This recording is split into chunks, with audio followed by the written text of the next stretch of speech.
Lecture AP 1.7. This lecture is on redox or electrochemistry, oxidation reduction reactions, and this is going to be our first skill. It is a review skill, something that we've learned in previous years, something that's very vital for electrochemistry or redox. As we remember from last year or previous chemistry course, redox is about the flow of electrons from one chemical to another.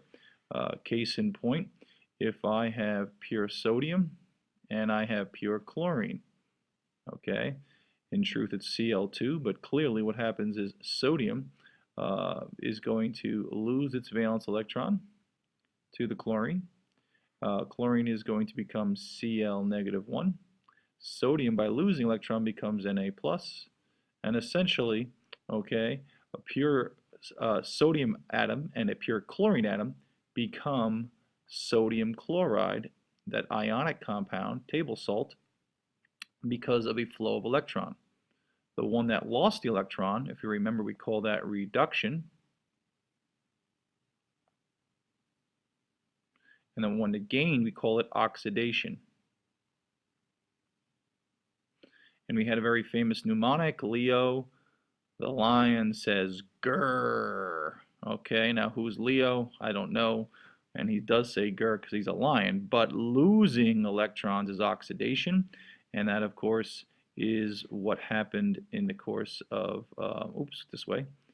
sodium, and gaining electron is reduction, okay, and that's of course what happened to the chlorine. Looks like I had that opposite, and I'm going to start over again. Lecture AP 1.7, and this lecture is about assigning oxidation numbers, and this is the most important skill, or the first skill, in electrochemistry.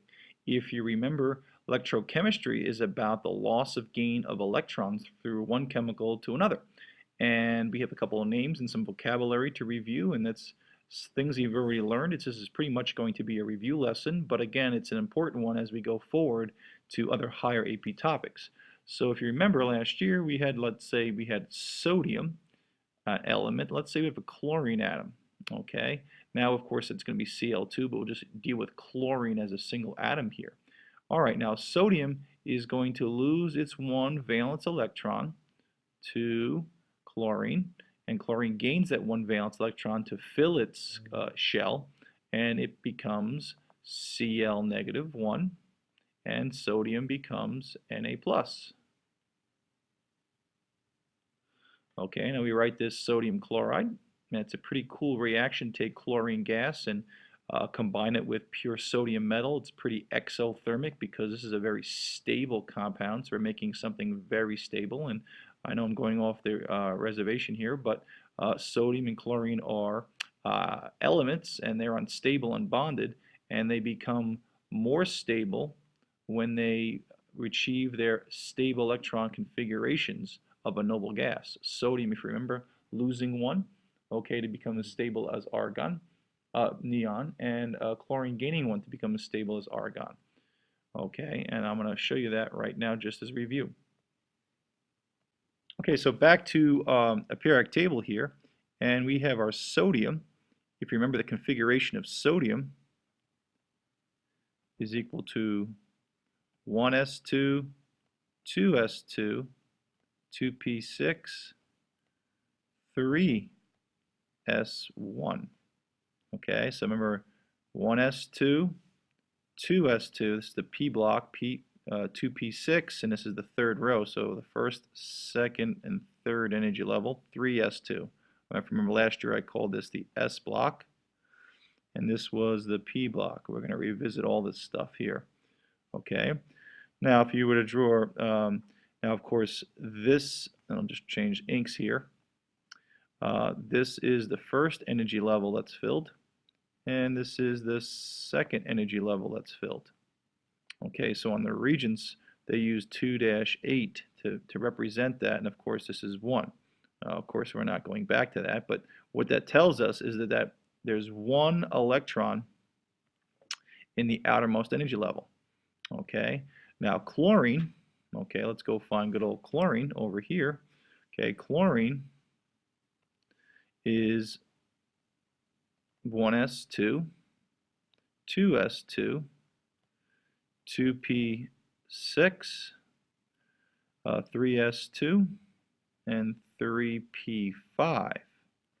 So it needs one more. Okay, so if you look at, let's say, its filled energy levels, here's the first, it's the 2, here's the 8, and you'll notice the third energy level has 7 valence electrons. Okay, sodium has the 1 valence electron, and the halogens here in this family have the 7. Okay, and clearly, to fill its p orbitals, it needs one more. And of course, for sodium to feel like it's very, very stable, to have completely filled energy levels, it will lose one. So what happens is, obviously, an electron is transferred from the 3s1 orbital, okay, to the 3p5. And what you get is you get sodium, okay, becomes +1. Chlorine, we'll get rid of that 5, becomes a 6, and that becomes -1. Okay, and if you notice, 1s2, 2s2, 2p6, 3s2, 3p6, now chlorine has the same electron configuration as argon. Now, argons are the noble gases, and the noble gases, of course, in this family of elements here, this group, are very stable because they either have filled energy levels, principal energy levels, or they have the filled S and P, which makes them very stable. Sodium, by losing one, became as stable electron configuration-wise as neon. So they both achieved noble gas configurations by transferring electron. Okay, so sodium, okay, lost an electron to become Na+, and chlorine gained electron. That, of course, is redox. Redox is the flow of electrons from the one who oxidizes, loses electrons from the one who gains, gets reduced. Let's go back to the other sheet. Okay, before we go back to the sheet, though, let's remember that when we have these very reactive metals and we have these very reactive nonmetals, we had a transfer of electrons last year. We called that ionic bonding, but we should have learned that that transfer of electrons, okay, because of stability issues and the ability to lose electrons and the ability to gain electrons based on electronegativity and now size of the atom, okay, that charge density, or that the effect of the effective nuclear charge we'll talk about, okay, can make the transfer happen. And we call this ionic bonding because we made ions. But essentially, we're talking about redox reactions, electrochemistry. Okay, so back to the sheet. So we have a very famous mnemonic to look at this. So sodium got stable, okay, as neon, okay, by losing electron, and chlorine got stable by gaining electron to be as stable as argon. Okay, so this transfer, we have a very famous mnemonic. Leo the lion says grr. So losing electrons, which sodium did, means you're oxidized. So oxidation occurred, okay, oxidation occurred with the sodium. And of course, the reduction occurred with the chlorine. What made it reduction?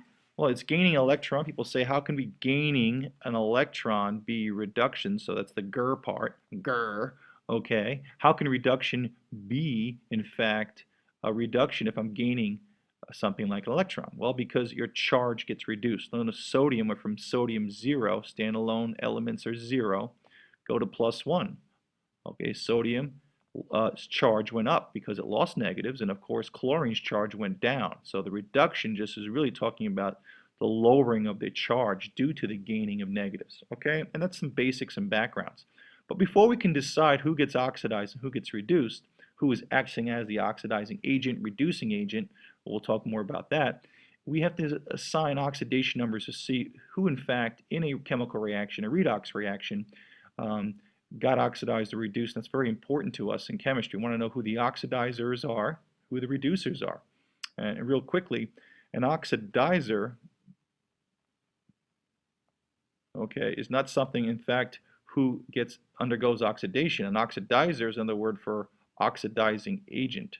As you remember from last year, oxidizing agents are things that themselves get reduced. They force oxidation. So for instance, back to my very basic reaction here, okay, so the chlorine pulled the electron away from the Na. So the chlorine, okay, acts as the oxidation agent. It forced the oxidation from the sodium. Or we can call it the oxidizer. And we want to know who oxidizers are in chemistry. We want to know who can do this. And it's oxider. I didn't spell it too well. Oxidizer. Okay. And of course, who's the reducer? The reducer, okay, we'll just change inks because I'm all about that today. Ooh, pink. Okay. As the fire alarm, so I got to stop. So Na is the, is that pink or gray? I don't know. Okay, so this is the reducer. Why? Because it forces the reduction. It's forcing its electron onto the chlorine, if you want to look at it from that perspective. So it's the reducer, okay? Or we call it the reducing agent. I think I have to leave or I'm going to burn. Okay, by the way, burning is a redox reaction, right? I mean, when you think about it, combustion, okay, let's think about some carbon-based, it's like methane, let's say it's a methane fire that I'm running from. Oxygen gives me CO2 and water. You can clearly see this is a redox because O is 0 when it's standing alone, and when it's bonded to something, it's not 0. Okay, I've got to go. It's getting hot. I'll be back. All right, so in any case, burning or combustion is a redox reaction, as most reactions are. If you ever have to guess what type of reaction you're dealing with, in most cases, it's a safe bet to say redox, okay? Any case, the idea behind this lecture is the skill of assigning oxidation numbers. So I'm going to clear all of this, okay, and we're going to look at some of the rules to assign oxidation numbers. And again, the idea behind assigning oxidation numbers is the ability to see who in fact was oxidized or reduced, who lost the electrons, oxidized, who got reduced, who gained the electrons. So we do so by looking at a reaction and assigning the charges. Any case. So the first rule, very simple. Anytime you see anything and it's an elemental form or just a group with the same type of elements bonded, it gets a 0. So all of these are zeros.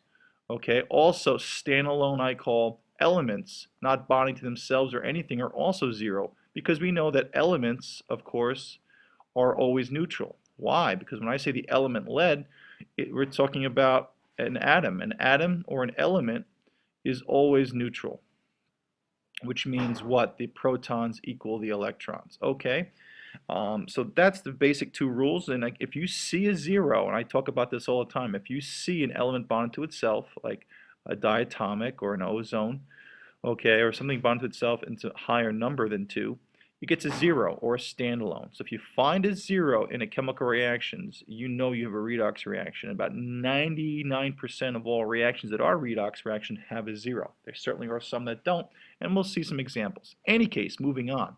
Group 1 metals, okay, highly reactive metals, lose 1 electron to become stable. I talked about sodium. They only have one choice, +1. Now, different than this year, or different for you this year, the AP reference table or the periodic table does not give oxidation numbers. Okay, so you're going to have to know some of these, but the basics are very simple. If you're in group 1, the alkali metals, you only have one choice. If you're a group 2 metal, that means you have 2 valence electrons like magnesium, calcium, you're +2. So it's very easy to understand where you are in the periodic table. Case in point, back to our periodic table, okay, you can see that our group 1 ions, okay, are all +1. And if you look closely, I don't know what I just said there, there's no charges associated with them. You're going to have to know where you are. Now, I kind of did this incorrectly. All right, so hydrogen is not a group 1 ion, okay, but it has 1 valence electron. That's why it's written over there. So here's your alkali metals. They're all +1, okay, if you're viewing displeasures. The reason why they're all +1 is they all have 1 valence electron to become as stable as these guys, as I talked about. All right, and over here, the alkaline earth metals. These are all +2. Why? Because they have 2 valence electrons that are lost. Okay, so you can guess that these guys like to become +3. You can make those a guess. And titanium +4. It gets a little muddled over here because these guys have usually multiple charges, okay, associated with their d orbitals and s orbitals overlapping. We'll talk about that. So these are hard to know off the top of the head. Most of these are going to be the common ones, like the iron and the zinc and the copper and the nickel. These guys, you're going to know these by using them. Trust me, especially when we go through electron configurations. So on this side, how close we are to becoming a noble gas? Well, these guys all become -1 in this group, okay, and they only have one choice. So that's the other rule you're going to deal with. Fluorine only has one choice. These other ones have multiple choices, but in any case, -1. And of course, these guys in this group are -2, -3, -4. But again, non-metals can have more than one choice mostly. They can be positive as well as negative. Okay, so and of course these guys will have no oxidation states mostly. We do know that krypton and xenon have some. All right, so let's get back to where we were. Okay, so back to this nonsense. Okay, now how do we use this information that we have? Well, we know that oxygen almost always has an oxidation of -2. So when you start looking at chemical compounds like say H2O, okay, you're going to start with one element you definitely know. Obviously, hydrogen, as you remember from last year, can be +1 or -1. Okay, and you may say, well, why does it become -1? Well, giving off -1 will give you the oxidation number of helium. So hydrogen is 1s1. When it gains 1, it becomes 1s2, which, by the way, is helium, very stable. And of course, it can lose 1 to become a proton, H+. So it can do both. All right, so which one do you have? Well, it depends upon the other elements. So if you have elements that have multiple charges, how do you know which one to pick? You start from the one you definitely know, and usually its starting place is oxygen. It's -2 individually. I do individual charges up top. The whole thing has to be 0 on the bottom because there's no overall charge. And now that because there's one oxygen, it's -2 for the oxygen. This has to be +2 overall for all the hydrogens. Sometimes I like to draw a line between my positives and negatives, okay? And because it's +2 overall for the bottom numbers to equal 0, each H is +1 individually. So the individual charge on the H is +1. And these are the numbers we care about. We use the bottom numbers, the overall charges, to get the individual. Now, most of the time, 99% of the time, oxygen is -2. There are some exceptions. A peroxide, per means extra. So if you have an extra oxygen on molecules, there's a peroxide. And I'll just write it over here, H2O2. Oxygen here is -1. Now you may say, Mr. Grodsky, okay, how do I know this? Do I have to memorize this? Well, you can actually figure this out. Because if you were to say that oxygen was -2, then that would mean you need a -4 overall. Because this whole thing doesn't have a charge, it's 0. This would need a +4 overall from all the hydrogens. That means each hydrogen is +2. Well, hydrogen can't lose 2 electrons. It doesn't have 2 electrons. So that is not a possibility. So therefore, this is not what we do here. Oxygen must have another charge, and it does. It's -1. Now, if you want to memorize it, be my host, but I think you could figure this out without memorizing. It's -1 individually. Therefore, it's -2 overall. +2 overall is needed for the hydrogen. Because there's 2 of them, it's +1 individually. Okay, so obviously hydrogen is -1 there. And you could have deducted that from just some common sense chemistry. Okay, now there is an example of hydrogen being +2. It's an odd one, okay, but in this compound, it could be OF2. Fluorine, you may say, well, gosh, O is in front. That's why it's positive. But what charge is it? Well, fluorine only has one choice. It's -1. It's the most electronegative atom. So again, -2 overall. This has to be +2 for all the positives in the front. Has to equal 0. Each oxygen is +2. Very rare, okay, as is the hydrogen peroxides. Okay, peroxides are definitely more common, but usually oxygen is -2. Of course, hydrogen can be +1 and -1. Notice when you're with a group 1 ion that can only become +1, hydrogen's -1. All right, so on calcium hydride, which is not written correctly, that should be CaH2. All right, you need to have two H's that are -1 to balance the +2. Remember, alkaline earth can only become +2, alkali metals are +1, so the hydrogen has to be negative in that case. Again, you could have figured that out through deduction of some just basic chemistry principles.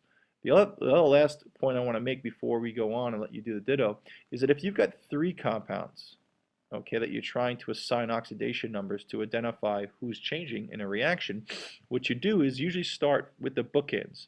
Usually start from 2 you definitely know to get multiples. Chromium is a transitional element, has multiple oxidation states. You don't have to memorize these, but you should know that you can't start with the chromium because you don't know if it's +2, +4, +6. It's got a bunch of them. I'm going to start with the oxygen. So I start with the bookend. So I start with a -2. That gives me, because there's 7 oxygens, -14 overall. Because this bottom numbers have to equal 0, okay, and each potassium is +1. There's no other choice for group 1 ion. It's +2 overall for the 2 potassiums. I need a +12 to make everything 0. Well, because there's 2 chromiums, it's +6 individually. Okay, and that's how that works. Usually when there's 3, you work from the outside edges in, which is, the bottom line is the one you what? Don't know from the ones you know. Okay, the ones you're definite about to the ones you're not definite about. So what I'd like you to do is I'd like you to complete this ditto on the other side and assign the oxidation numbers. Okay, I have the key in the shared drive to see how you did. Okay, and that's the end of this lesson.